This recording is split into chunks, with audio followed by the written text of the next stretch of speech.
While visiting her mother-in-law, 20-year-old Victoria experienced the worst abdominal pain of her entire life. Once the pain started being so intense, I got on all fours and I told Willie, I feel like something's coming out of me. And her husband has just realized that what's coming out of her is a baby. But Victoria didn't know she was pregnant. We had no idea that this was gonna happen. And the baby came out. The umbilical cord was wrapped around his neck. And I knew that the baby would suffocate if the umbilical cord stayed there. So immediately, I just unwrapped it. Come on, little fella. He's just motionless. He didn't make any sound. It's okay. I didn't know if he was alive or not. I kind of just moved him around a little bit. Yeah. Then he kind of tried to open his eyes and That's it, little guy. made a couple sounds. Come on. Come on, little fella. And that's when I kind of realized that he was breathing. But honestly, I thought there's something wrong with him because we had no idea we were having a baby. It's Daddy. Who are you talking to? My wife was on her hands and knees, and she doesn't know what's going on. I'm looking back at him saying, what is that? What in the world is that? Babe, you just had a little baby boy. And he said, babe, we just had a little boy. And I said, what? There's no way that that baby just came out of me. I just had no idea what had just happened. David Ryan just watched this happen, and he was just petrified. But I can't grab him and hold this new baby. We need help. Mom! Mom! Suddenly I hear Willie saying, Mom, Mom. I would have never figured that this is what I was gonna see. I was freaked out. Willie saw the reaction in my face and he says, Mom, I didn't know we were gonna have a baby. I just immediately looked at the baby. He wasn't really moving, he wasn't crying, and I ran and called 911. My daughter, I just had a baby. She didn't know she was pregnant. She just had a baby? Yes. She didn't know she was pregnant? No, ma'am. Hurry up. I need help. Okay, but they're on the way. I'm going to walk you through it, okay? My son's with the mom here. Yes. Hold on. David Ryan was in the bed. He was crying and screaming, so I picked him up. Listen to me. Is the baby crying or breathing? He's alive. He's alive. Is he crying or breathing? Crying. He is? Okay. But he's not crying a lot. Okay, listen to me. I need you to gently wipe off the baby's mouth and nose. So I wiped his mouth off real good. And I would look back at him every once in a while to just try to figure out what was going on. I just stared at him like, where did you come from? There's no way you were inside me. There's just no way. I started shivering and shaking, and I got really cold. I was worried that she may bleed to death. It is important for you to watch the baby and the mother to be sure that they're both all right, okay? Use a blanket to keep the mother warm, and if anything changes, tell me immediately. Okay. I was just concerned that the baby wasn't okay, Victoria wasn't okay. Being a father and a husband, you get this feeling of having to be strong for your family, and I knew that this was one of those times. I had to be strong.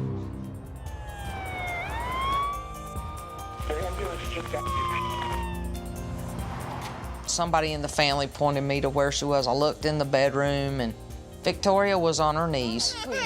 It's okay. She was having a panic attack. Yeah, he's She was like, I just can't believe this is happening. I can't believe this is happening. Here, sweetheart. Lie on your back. It's okay. Dad looked like he was on another planet. I mean, he was just kind of like in a daze. I'm worried about my wife and this new baby. It was just a lot to process. Take the baby here. It seemed like it was unreal. I would never figure in the world that I would have a grandbaby born in my room. Paramedics cut the umbilical cord and worked to stabilize Victoria and her baby. Here she didn't even know she was pregnant, so she had no prenatal care. Okay, I'm just gonna check your pressure, okay? There was still blood coming out, and I was freezing, I was shaking. I was concerned for when this baby came out, if it came out too fast or too hard. And then she started bleeding on the inside, which could actually end up being fatal. Looked at the baby. It was moving all its little arms, moving its head. We put it on a baby warmer, a big hot pad to keep the body heat in, because you don't want him to be hypothermic. I listened to his chest. We had to watch for any possible problems. Maybe the lungs aren't fully developed, so they're not really doing what they're supposed to do. And they were blowing the oxygen in his face. The main thing is for us is to make sure that we're getting them ventilated. The infant was the one that I was the most concerned about because they can just go from good to bad so fast.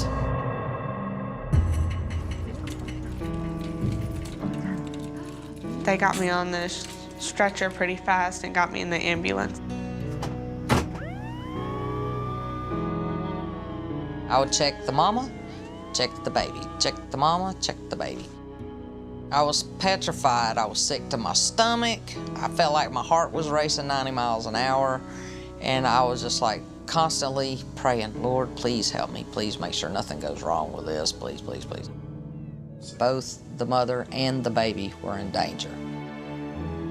I got to look at him for the first time, and I realized, this is my baby. I'm ready to be your mommy and take care of you and love you. And then it hit me. Is it okay? Will I be okay? I had done no prenatal care. Also, I was wearing a girdle then. It was very, very tight. If a woman is wearing a girdle and it's extremely tight, it could theoretically decrease the amount of blood flow to the pregnancy, which could limit the pregnancy's growth. Further, it could cause a rupture of the amniotic sac and induce preterm labor. I didn't know if he was healthy enough to survive. I'm so sorry. I felt awful. I just felt terrible because it was completely my fault if anything was wrong with him. There was the opportunity for so many problems, but it upsets me. You feel bad for the child and you feel bad for the families. When we got to the hospital, I knew I had to tell Victoria's parents what had happened, so I called.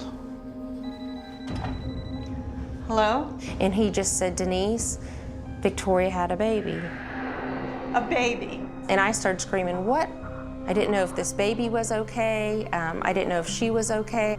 All I knew is she had a baby at her in-laws' house. I just went crazy for about 10 minutes, and then I just pulled myself together and I just said, I gotta get to my daughter.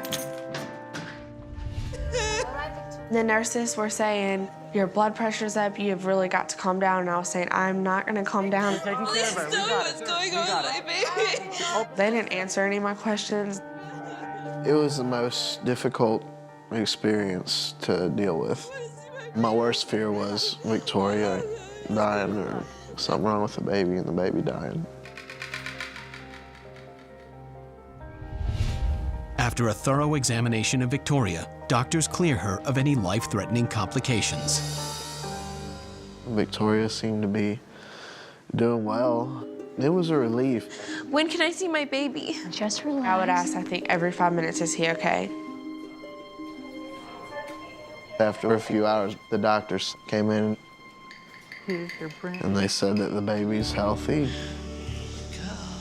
When I heard that, it was the greatest feeling in the world. I was relieved and cried. He weighed 6 pounds, 6 ounces. He was 36 weeks. I kept telling her, what are we gonna name him? What are we gonna name him? We call him our miracle baby. If Miracle was a good name, we probably would have named him that, but we named him William Brody. Brody is what we call him on a daily basis. In my mind, I said, how did this happen? How did we not realize that you were pregnant? We still can't look back and say this is the exact date he was conceived. Our anniversary is October 25th, so we were kind of going with that. The weight's probably the only symptom that really sticks out. It just looked like I was heavy and overweight. We compared it to David Ryan. Stomach was round. I was expecting my next pregnancy to be the same as my first pregnancy, and none of those symptoms ever showed up. A woman may not know she's pregnant if the signs that she normally associates with pregnancy aren't there. So for example, if a person's experience is that they got Bell's palsy with a pregnancy, it's reasonable that she would expect that she would get it again. However, it's actually quite uncommon for someone to get Bell's palsy in recurrent pregnancies. With David Ryan, I was induced, so I had no idea what contractions felt like. That's why I didn't recognize where these pains were coming from.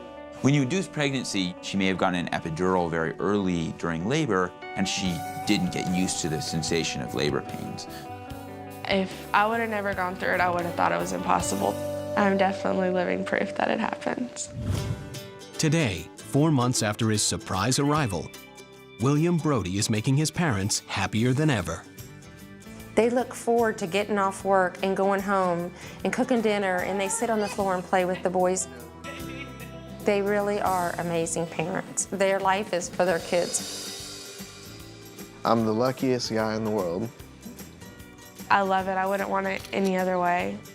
I have a husband who loves me and adores me, and I have 2 gorgeous, healthy babies who I love and adore, and life is just good.